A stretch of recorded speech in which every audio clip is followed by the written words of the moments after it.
Hey, good morning, everybody. John here at Havoc Maker Studio and FNP Wargamers. So, once again, I am out of town. I am assisting with recovery. My mother had gone through some surgery to remove some cancer. So, I'm up here taking care of her, and I don't have my normal studio setup. So, volume, the videos, everything will look a little different than what you guys are used to.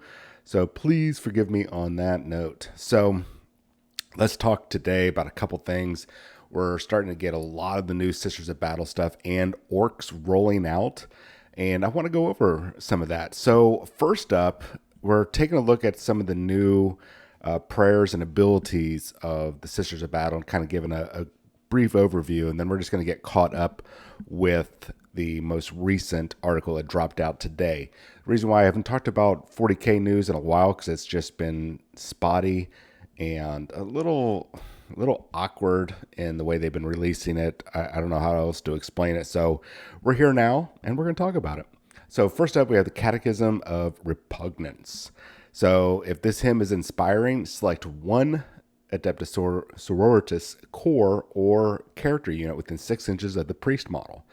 Each time a model in that unit makes a ranged attack with a bolt weapon, you can, on an unmodified hit roll of a 6, you automatically wound the target, which is actually really awesome.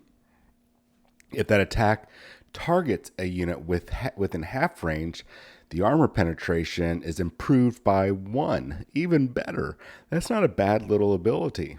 I'm not going to lie. I mean, I don't know what all the other abilities are, so it's going to take some serious review on which ones I'm going to want to pop off or have in my arsenal, so to speak. But this is not too bad, especially if you're running like 10 woman blocks or 10 model blocks of Sisters of Battle. That's a lot of bolter shots.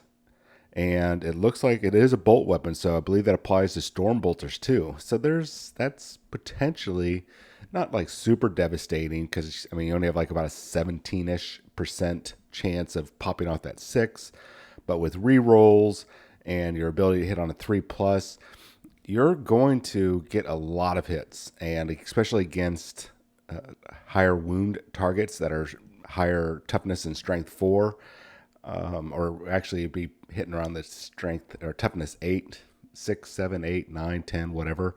That's actually really nice. That's really nice. I like that. All right, so Chorus of Spiritual Fortitude. If this is inspiring, you can choose an Adeptus Ministorum core, character, or Engine of Redemption unit within 6 inches of this priest. If that unit or its models are being affected by any psychic powers manifested by enemy models, the effects of those powers is ended. So it's kind of a dispel ability. Until the start of your next command phase, that unit and the models it contains are not affected by any psychic power manifested by enemy units. So that's not too shabby. You pop that off, and at least until your next game turn, so that means you're going to go through your opponents before you get to yours.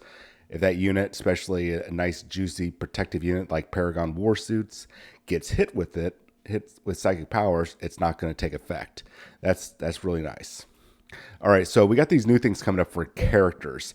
These are going to cost points. These are upgrades. These are special blessings. So you can see right there, the highest is Ward of the Emperor at 40, and we're dropping all the way down to Divine Deliverance at a 15, and the power that's required to pop them off. Now, what do all these do? And we're going to take a look at at least one of them, and this kind of gives us a broad idea of what to expect. So, Word of the Emperor. So these powers or these blessings come in 2 forms. So the first off, they always have one persistent power. That's what's going to be labeled in the beginning. And then it's going to have the miraculous ability that's going to require you to use miracle dice. And that is a one-shot use. So it's once per game, basically, unless it says otherwise. So Word of the Emperor, for example, a persistent ability is at the start of the fight phase, you can select one enemy unit within 3 inches of this model. That unit is not eligible to fight this phase until after all eligible units from your army have done so, which that's really nice.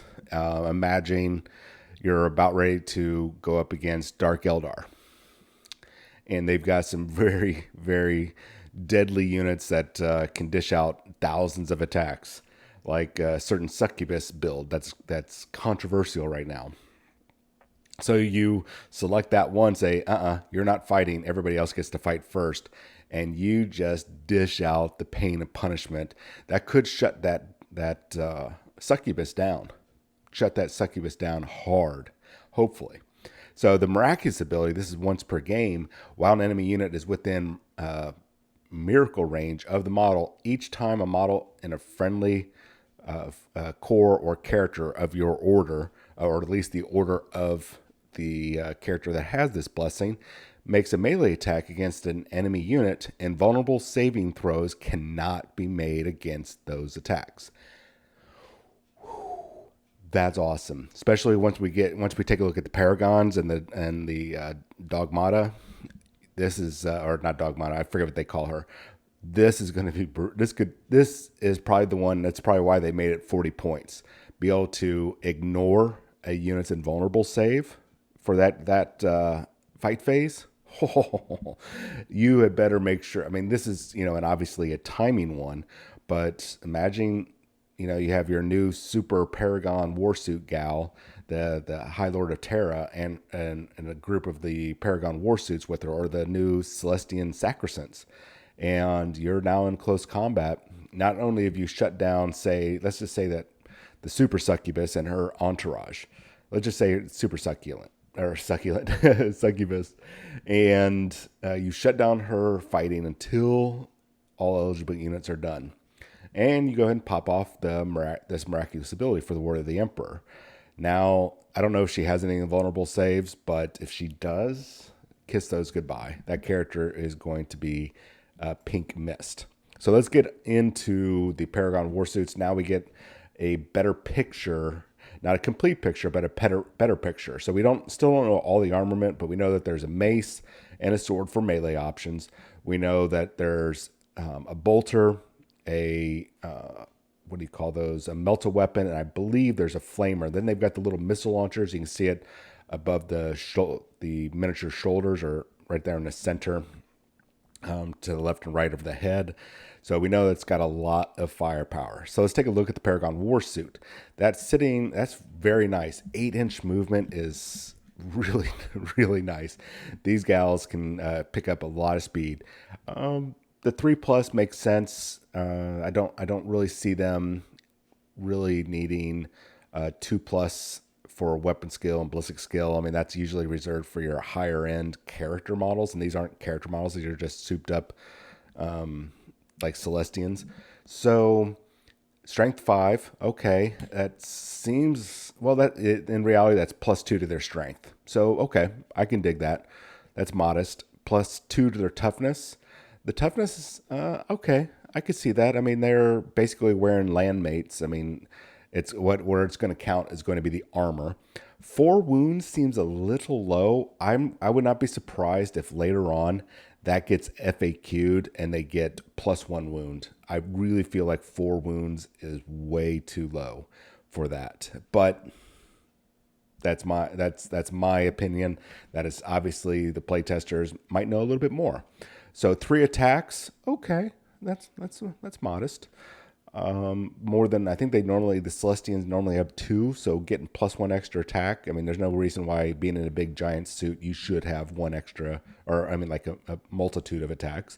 Leadership 8, okay. I feel like that should be a 9 for the Celestians, unless whoever's the leader of that unit, they might have a 9. And then the save of a 2+, okay, that makes sense. This is exquisite armor. This is not just like run-of-the-mill stamped armor or anything like that. This is high-end, super rare quality, like you had to go on a dungeon raid to try to get it if you play MMOs. I get it, okay. The only thing I'm questioning is, does it have an invulnerable save? I'm thinking so. Usually when you see these type of icons right above you can see the fleur-de-lis. Hopefully you can see my mouse here. At the very pinnacle of the model. That tends to be kind of like an Iron Halo type effect, or a Rosarius. I think that they're probably going to have a 5+. I think they're going to be like Terminators. I could see a 5 plus. At the minimum, a 6 plus invulnerable save. If they don't have an invulnerable save, I'm going to be a little concerned. And I think Sisters of Battle, quote me if I'm wrong, or correct me if I'm wrong, that they already have a 6 plus, so this might just boost it up. I feel though, no matter what, right off the assembly line, right out of the base unit, they should have a 5 plus before you can soup them up with whatever order they're a part of or whatnot. So let's take a look at their suits or the weapon systems. So Paragon Warsuit. Each time an attack is allocated to a model in this unit, subtract 1 from the damage characteristic of that attack. That's huge, guys. That's huge. That's somebody was Eric over at Brood Brothers Broadcasting on here on YouTube, and that link should be down in the description below. Was talking to me about why dreadnoughts are really, at least for Space Marines, dreadnoughts are really nice right now because their ability to subtract 1 damage from incoming attacks, and that right there, you don't have to roll for that. You don't have to hope you get it right, or have the right tactical card or anything else. Be able to just automatically subtract 1 damage. Obviously, 3 becomes 2, 2 becomes 1. That keeps you in the fight a lot longer. Now, mind you, if you get hit with an attack that does like 22 damage, it's probably not going to matter too much that you stopped 1. But most incoming attacks are going to be the 2 to 3 range, so that's dropping it down by 30 to 50%, which is really nice. All right, so let's move on. So, okay, here we go. The heavy weapons will be the Heavy Bolter, the Ministorum Heavy Flamer, and the Multi-Melta. So let's take a look at those. Everybody knows what those are. Those are easy to look up. But let's take a look at their close combat weapons. The Paragon Warblade. I like this one. All right, so first let me read the ability. Each time the bearer fights, it can make 1 additional attack with this weapon. So right now that puts them at 4 attacks as long as they're equipped with the Paragon Warblade, and before any tactics, any special order abilities that you might have, or prayers or anything else, you're already going to be going in with 4 attacks.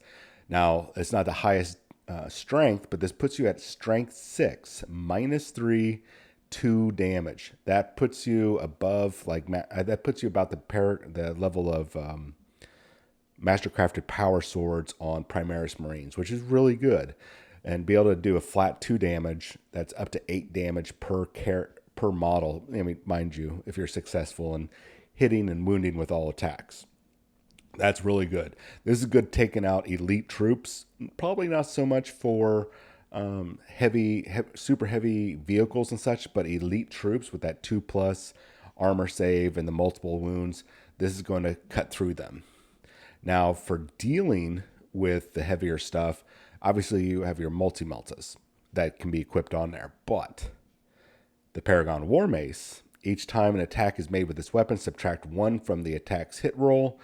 That each time the attack's made, okay, so it's a little heavier, so you're going to be hitting on 4s. But as a result of this, you're going to be strength 9, -2 AP, 3 damage. So this against vehicles or really heavily armored, I guess it would still be vehicles like Chaos Dreadnoughts or regular Dreadnoughts, whatever it is that you're fighting. This is not too bad. Strength 9, -2, 3 damage, flat 3 damage with 3 base attacks. I could see, depending on the size of your Paragon unit, I could see embedding at least one of these in there. I don't think you'd want to put the Multi-Melta and this on the same model. Probably put a Multi-Melta on another model and then give this one, say, a Heavy Bolter, or a Heavy Flamer. But I think at least having one of these embedded in that unit of 3, or it's probably going to be a unit of 3 to 6, maybe even 9. We don't know yet, but I think this is definitely 1 per 3. It would be very ideal. The other 2 is going to be great for just acting like a scythe and just cutting through elite enemies. This one is going to be for the big bosses that have lots of wounds and lots of AP and or vehicles. I don't think that you're going to be able to go toe-to-toe with a knight, but it's definitely going to be an equalizer if you're going up against an Imperial Knight, say a Greater Demon, or you're attacking defenseless vehicles. So not too bad. Next, we're going to get into the Celestian Sacrosancts. These are really nice looking Celestian models. I really like the shields. I like the pretty much all the aesthetics. So what I'm concerned with is these shields strike me more as combat shields. If you remember, I don't know if the combat shields made it into the new edition, but combat shields for Space Marines used to be, I believe it was a 6+ invulnerable save, and it used to basically, if you had the pistol and a close combat weapon, you got the bonus one attack. I mean, that's old school rules. So you can see if there's a pistol embedded here, it looks like whatever pistol variants they can have, the bolt pistol, the flamer pistol, and maybe the melta pistol, whatever that's, I forget what that's called now. Who knows? Some holy sounding name. Anyway, so looks like you'll be able to be equipped with that. Now, my concern is, what is the shield going to do? Is it going to give them a bonus to their toughness? We saw that in Horus Heresy, that you could link up with shields, and those shields give you a bonus to your toughness. Or is this given an invulnerable save? Is it given an invulnerable save and a bonus to your armor save? Are these going to be, well, we can actually take a peek. Oh, there we go. I think we pretty much just answered that. At least it looks like Celestian Sacrosancts are going to be a 2-up armor. So it looks like they're going to get that bonus armor from the shield. So they're going to go, it sounds like the shield will be +1 to their armor and possibly +1 to their invulnerable save, or give them a flat invulnerable save or something along that lines. I still feel like since it is a powered shield, they're going to get some sort of bonus or invulnerable save. Because I believe Sisters of Battle all come with a 6+ invulnerable save. That's standard. So this might boost it up to a 5+. We'll see. Anyways, 6-inch movement, decent. Weapon skill 3+. That's normal. Normal stats for strength, toughness, wounds. 2 attacks. I mean, they look pretty standard except for their saving throw, which looks like it's boosted by 1. And then it'll be their weapons. So it looks like they're going to have the power mauls, and I'm hoping we're going to be able to take a look at those weapons here in just a moment. Oh, yeah, we can. Hallowed Mace. So these are going to push them up to a strength 5, -1 AP, 2 damage. Okay, I can take that. That's not too bad. And that's probably going to be the standard weapon. Or sounds like you'll be able to boost it up to the Anointed Halberd, which will put them at +3 strength, which puts them at strength 6, -3 AP, but 1 damage. That's a little odd, but okay, 1 damage. Now let's take a look at the new character Dogmata. I think this is basically their version of the priest. So all those priest abilities we talked about before, I think are going to roll over. So everything about her is pretty standard Sisters of Battle, except for major boosted wounds, 3 attacks. So let's take a look at her other abilities if they will show us. So she does have Hymns of Battle. Okay. So Mace of Righteousness, that's her big juicy mace. It's going to put her at strength 5, -2 AP and 2 damage. And that's not too bad with 3 attacks and plus whatever might be able to boost it up from her hymns. Unflinching Determination. In your command phase, you can select one friendly core unit of the same order as the Dogmata within 6 inches until the start of your next command phase. That unit has the objective secured ability. If a model in that unit already has that ability, that model counts as one additional model when determining control of the objective marker. Wow! So no matter what, that's a big boost. You're boosting up the potential for holding that objective, especially for those objectives that are going to be hotly contested. Usually, like center objectives are going to be hotly contested, or ones that are in your enemy's deployment zones. Not too bad. I don't know how often you're going to, is she going to be worth taking? We need to see what other abilities where she can be put in. Can you swap something out easily to slide her in there? Is she going to be a major damage dealer, or can she take the place of another unit that you don't really need, or maybe you can trim down? I know one of the top lists out there right now is lots of Sisters of Battle units, lots of Repentia, and the Flying Sisters, the sorority or the Seraphim and their souped up Seraphim. I know those are in high demand right now, and I think people are running around with like 5 or 6 rhinos and a bunch of characters. So where does she fit in? Is she an elite choice? Is she an HQ choice? They might even say it in here. Does not look like it. So, can she be swapped out? Because I think the other thing that people take the Palpatine or Palatine, not Palpatine, Palatine, and 2 Canonus, or I might have to swap that.